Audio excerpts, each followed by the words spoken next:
I'm David Volk for Chin Music. Today's post, my campaign has ended. It's all over, but the counting. I haven't quit my bid to become the Precinct Committee Officer in my precinct, mind you. I've just run out of things to do. I printed campaign material, I've walked the width and breadth of the precinct, and I've visited all 198 houses in one form or another in my 5-day campaign. I'm glad that my part is over. Now all that's left is to wait and to ponder the lessons from roaming the 12-block area that makes up my precinct. Here are the things I've learned, some of the things I've learned along the way. 1. I love no solicitation signs. I admit it, I cheated. Whenever I came to a house with a no solicitors sign, I skipped it, but I counted it anyway. I mean, I passed by the property, didn't I? So what if I didn't exactly go up on the porch and knock on the door? It's still my precinct, isn't it? Did you know that there were 198 houses with no solicitation signs on them in my precinct? Okay, I'm kidding. There were closer to 30. But I was always happy for the break and the chance to keep moving. Legally, I still could have visited those houses, but why? 2. I've got to start earlier next time. Ballots were sent out the first week in July, and Election Day is Tuesday, August 6th. I didn't start campaigning until last week. Unfortunately, at least 20 people had already voted. 3. I may not win, but at least I've got 5 votes.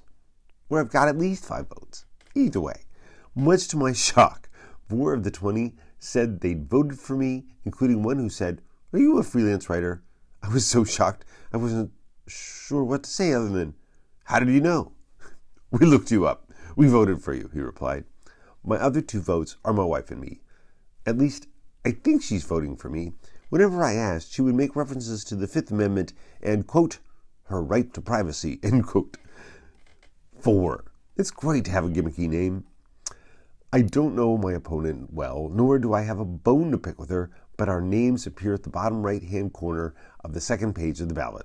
So it helps to say something memorable. The last thing I do when I talk to voters is remind them my name is Volk, like Volkswagen without the swaggin. 5. Democrats want to sexualize children. What? After leaving campaign literature at one house, a woman answered the door, saw my party affiliation, and said she'd never vote for a Democrat because, quote, they sexualize children, end quote. She went on to explain that Seattle Public Schools ask second graders, quote, what sex they want to be, end quote. She also said the very young daughter of a friend of hers now wants a sex change operation. If that's true, that's a Seattle school issue, not a Democratic one.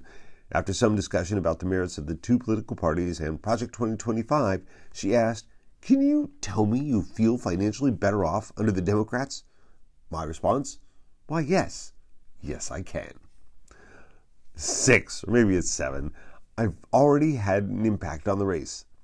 I don't know my opponent. I was encouraged to run and thought I'd run unopposed. On my first day of visiting voters, I stopped at a house where a woman was working in her garden and asked for her vote. When I explained what a PCO did, she curtly said, "I know what a PCO does," and I moved on. Her response puzzled me until one of the neighbors mentioned my opponent lived a few houses back. That person never mentioned she was the incumbent, but when I started campaigning the next day, I noticed that every door in the precinct had her campaign literature on it. So apparently I got her moving. 7. The children in my precinct are very, very generous. 2 young boys at homes in my precinct wanted to show me their Paw Patrol toys, and a young girl showed me a stretchy elephant toy that could have been a fidget. The girl's name was Tallette. I'm not sure of the actual spelling of her name, but it was pronounced tall and et, which made me think she was a small, tall person. When you think about it, that is the perfect name for a little girl, because when she's older, people can just call her tall. Okay, well, I thought it was funny. 8. Signs the times. The switch from Joe Biden to Kamala Harris was so fast that many were still trying to find ways to advertise their change in support. Some used old Biden-Harris lawn signs with Biden's name taped over. Another sliced Biden's name off the sign, leaving it to read Harris 2020. The same man also cut up an old sign and rearranged the names. Of course, this man had also put up a sign next to a ditch from a city drainage project on his property that said, "Lifeguard not on duty." In conclusion, I have to say I am under no illusion that I will actually win, but I encourage you to vote blue no matter who. And the saga continues. I've been David Volk for Chin Music.